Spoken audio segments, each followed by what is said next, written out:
So basically a 1 and 2 day 2 picks or 3 picks. So it'd be like a first rounder, and then it can be either a second and a third, or a third and a fourth and a fifth. There is a lot of different options that I guess the draft compensation from what ESPN was putting here. So I think that's a lot. I think you at least get a first and maybe. Oh, for sure. Maybe a second. And I want to ask Jack your opinion on this too. But there's also one thing you have to keep in mind with someone like the Steelers, right? That pick next year, because look, they don't go below 500, is going to be at least 16 or 17, your first round. It's not like the Giants got our first the following year and then we sucked. So they got a good first year, they got a decent one, So that's another thing to keep in mind. I do think it's plausible, but, could we do it with someone, like if I'm looking at the rankings right now, could we do it with someone like 14? Let's say Shedeur falls to 14. That's the Colts, right? And they're like, look, Anthony Richardson isn't the guy, which it kind of feels like. And they jump up 4 spots. We drop down to 4, still get really high quality. The likelihood of, Indianapolis now being like dominant the following year is probably not the case. So that could be a top 10 pick next year. So again, like you said, it's all projections, all hypotheticals, but I wouldn't necessarily be mad about it, but the Steelers are consistently good. So that what you're getting in return isn't going to be as good as obviously you trade with someone who is a lot more wishy-washy when it comes year by year. But Jack, what's your thoughts? Would you want to make that trade if Shedeur fell that low? Do you feel like we're missing out? Would you rather go with a different team and make the trade? What's your thoughts? No, yeah, you nailed it spot on. I think that the Steelers it's not in. When we hear first round pick, it's exciting because there's the possibility of the Panther situation playing out where we get the first, like that's the incentive. But yeah, like you said, the Steelers, they don't lose regular season games, no matter what their roster looks like, no matter who's at quarterback, doesn't matter. They win. So yeah, it's not as exciting. I also have a fear, depending on who's available at that 10. So like you threw the hypothetical of Jeanty being there. I just have like this internal fear, and I'm not even team Jeanty, but I'm saying like if he was available at 10, not only did we not take anybody, but we moved away to like build more picks. Like that's a dangerous game to play just in terms of like morale, for a lack of a better term. Like it's not like the locker room's going to blow up, but it's not a good look. So I don't know. I wouldn't be pissed. I don't love like the pick dump kind of. It depends. Like if Dave's calculator and like what it's saying is what it's worth and we can get 3 picks. Well, what was that ranking? What tool are we using over there? That was ESPN. It's just what they labeled as potential compensation. So, for like this specific trade, it was part of the article. Yeah, got it. Okay, so yeah, I'm not either way. I'm not going to sit here and pretend like I one way or the other. It just if it works out, it works out. It's a good question though. Like the workout is with picks is. I wonder, we'd have to do like a deep dive on this. Like this would probably be a side project that I'd have to go hyper fixate on, which I do sometimes.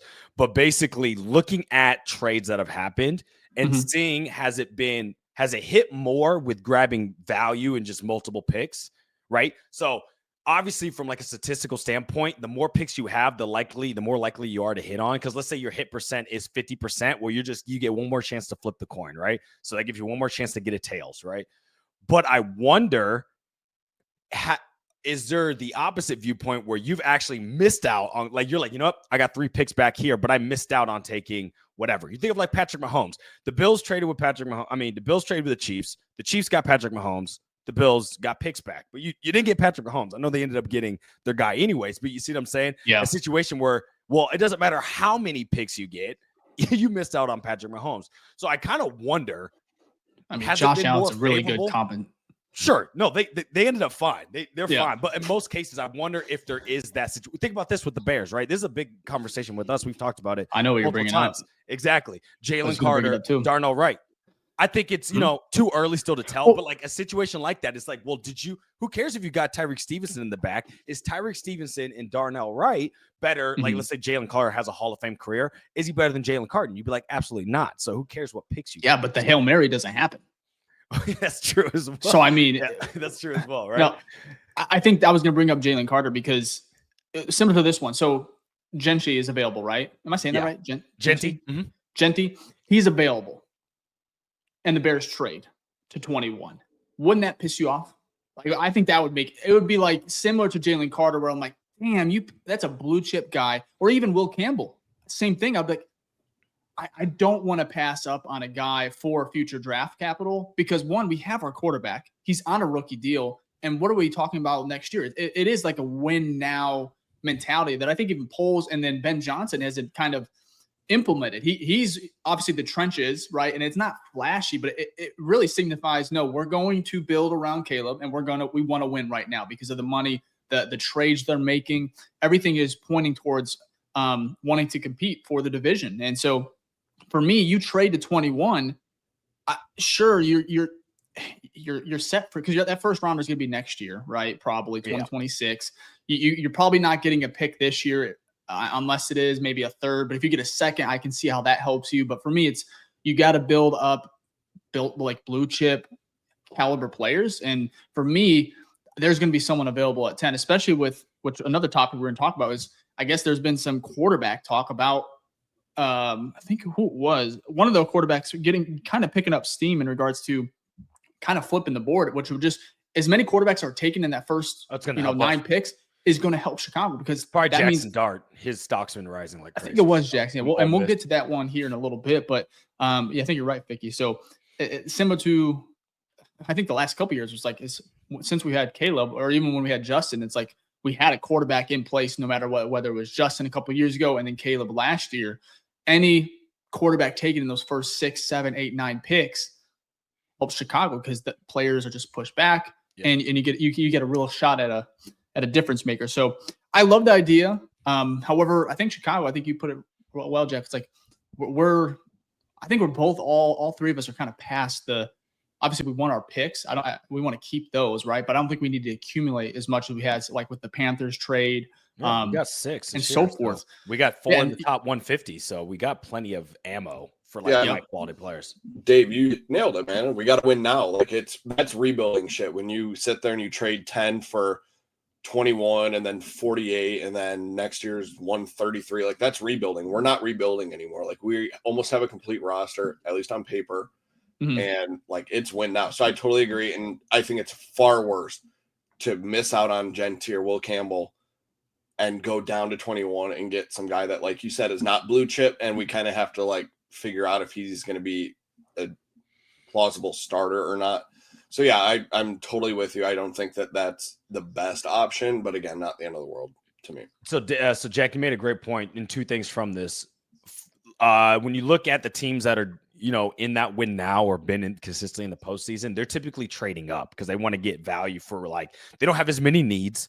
So they see someone's like, yep, we got to get that because we just want to fill this hole. We'll worry about building depth on the back end, right? The later rounds. So you see that with the Chiefs did it last year to trade up for Xavier Worthy, right? They needed a wide receiver. They went up and got it. And I think that paid off for them.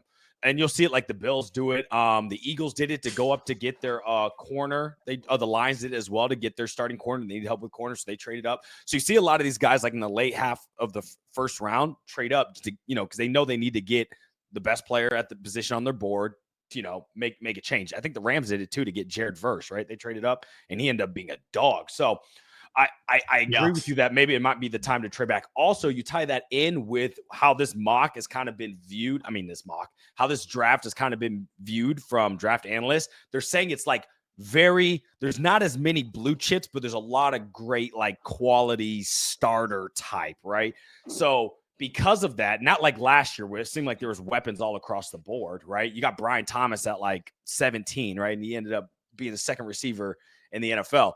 Well, because you don't have that type of talent, it's not super top, or it is super top heavy, or maybe it's only 5 or 6 guys, trading back then takes you from possibly getting that blue chip, like you said, Jack, to then getting just this type of, not as impactful, at least from what we know on paper, from what we're hearing from all the reports. So because of that, I would have to agree with you that it might be best to let's not trade back. Now, if we trade back one, if we do a Jalen Carter trade, I'm okay with, right? Shadour's there. Maybe you drop back 2. You still can get Jeanty in front of the Cowboys. That makes sense. You get a pick and you still get your guy. But doing a drastic fallback from being top 10 to now being back 10, I think that's a little too hefty for me. I agree.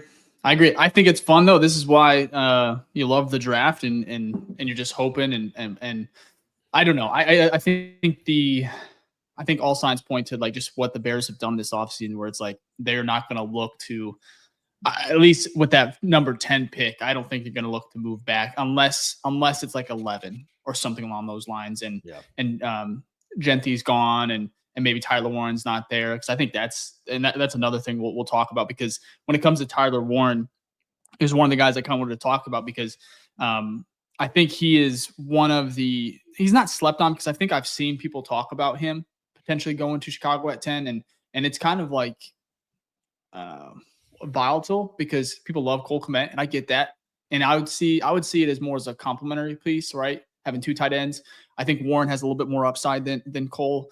But one of the interesting parts when it comes to Tony Pauline out of Sportskeeda was able to speak with him, and it looks like Warren did not participate in his pro day or anything like that.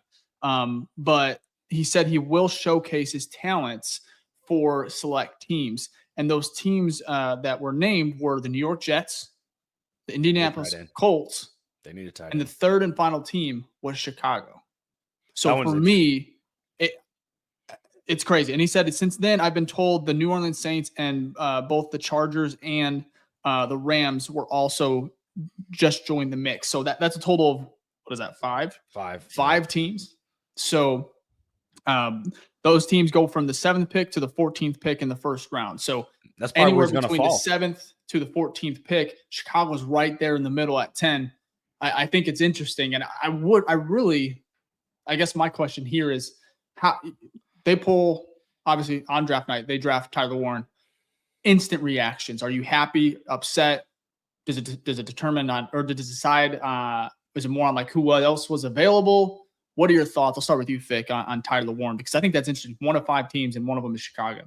Yeah, we talked about this. Like, anything's kind of on the table for the Bears, so it's not that this isn't far-fetched, right? Like, they could do it. What's interesting about Tyler Warren is the type of tight end Tyler Warren is. Had a great year, right? Kind of broke out his last year, his senior year. Didn't really play his first 2 years, but had like 1,200 yards. Some crazy contested catches, some games of like multiple touchdowns. Like, dude's a dog. He's thrown some passes too. Yes, he has. He threw a dime last year. I think he long snapped too. He was a snapper. What was that well, one? Like who did he throw that? It was like a 45-yard touchdown. It was a dart in coverage. Yeah.